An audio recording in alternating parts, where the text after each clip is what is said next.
صحيح يا بنات، هو السمينة مسكينة مش بيليق عليها الفساتين.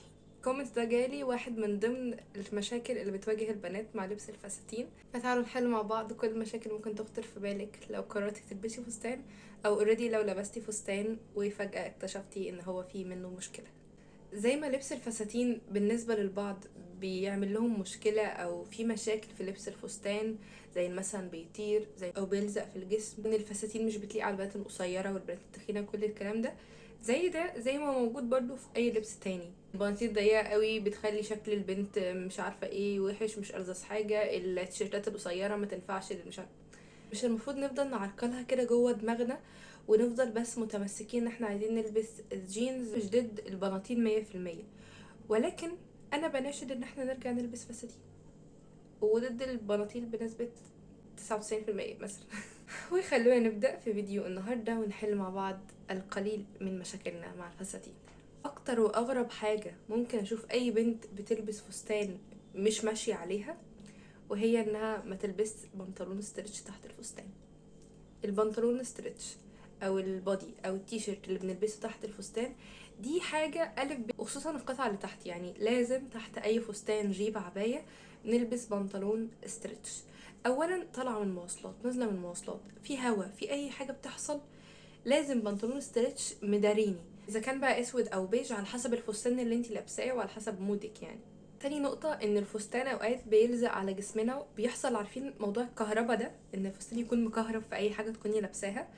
دي حاجة بتحصل، مش بتحصل كل يوم، مش عارفة ليه اصلا، انا مش فاهمة يعني ايه ايه الموضوع ده، يعني ايه كهربا تكون بتلزق هدومنا فينا وكده.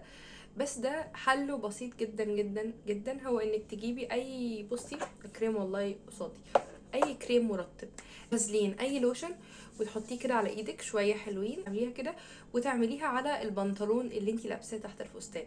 الكهرباء دي هتروح خالص، بالتالي مش هتتضايقي من نقطه ان الفستان بيلزق على جسمك وتفضلي بقى تشيلي من حته ويلزق في حته تانية وكده. تالت نقطة دي بنات كتير بتفضل تتكلم عنها بس أنا الصراحة ما بحبهاش، هي البطانة اللي بتبقى تحت الفستان.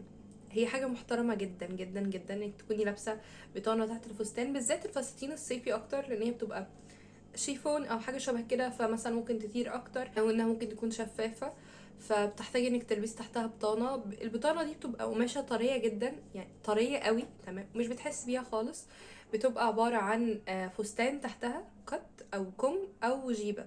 انا كان عندي جيبه وعمري ما لبستها باي ذا واي، عشان كده بقول لكم ان هي مش دايما بتبقى مهمه. انا بالنسبه لي ما حبيتش ان انا البسها، كانت عندي وبعد كده وزعتها، لان انا ببقى عارفه كويس قوي إيه الفساتين اللي انا بلبسها، مش بشتري كده فستان هلامي، لا بخطط الفستان.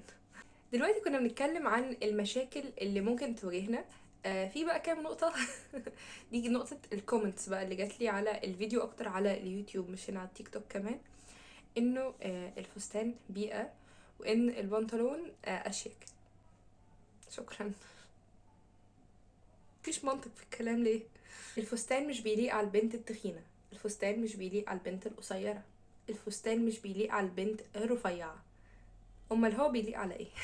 بنات، الفستان بيليق على اي حد، بس انتي اخترتي انهي فستان، وانتي عارفة شيب جسمك ولا لا، وانتي فكرتي للفستان ولا الفستان ده شكله حلو فرحت جبته ولبسته. مفيش حد بينزل يشتري حاجة كده، اكيد بتقيسيها وتشوفيها عليكي، الفستان ده شكله وحش عليا. طب انتي عارفة فيه مليون تشريون شكل للفستان.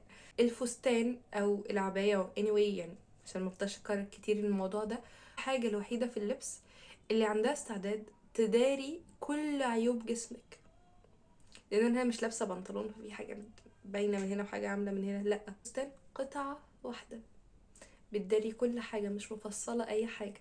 فالفستان من خبرتي البسيطة في عالم الفساتين بيليق على اي شكل جسم، بيليق على البنات القصيرين وبيليق على البنات المليانة وبيليق على البنات الرفيعة، بيليق على اي حد عادي. النقطة هو ان انا ازاي هروح الشغل بفستان. انا الوحيدة اللي تحسسني ان انا مينفعش البس فيها فستان لو انا مثلا واحدة بتنظف بيت، او مثلا من الناس اللي بتيجي تنظف السلم او كده. دي الحاجة الوحيدة ممكن معرفش البس فيها فستان، عشان مية بقى وايه، محتاجة كل شوية ارفع الفستان وكده. فدي الشغلانة الوحيدة اللي حسيت ان ممكن ما تلبسيش فستان وانتي بتعمليها، بس ممكن بقى في الرايحه والجايه تلبسي فستان وتقلعي وتبقي بالبنطلون يعني كده. غير كده والله العظيم قعدت افكر كتير قوي ان هو في شغلانه ما اعرفش البس فيها فستان. مفيش. انتي بس اللي مش عارفة تختاري شكل الفستان اللي يليق على الشغلانة بتاعتك. بس كده، بتمنى اكون فدتكم على قد ما اقدر في فيديو النهارده. الفيديو ده اتصور مرتين والله يا بنات، عشان مسحت الجزء الاولاني من غير ما اخد بالي، فاضطريت ان اصوره مرة تانية. وشكرا.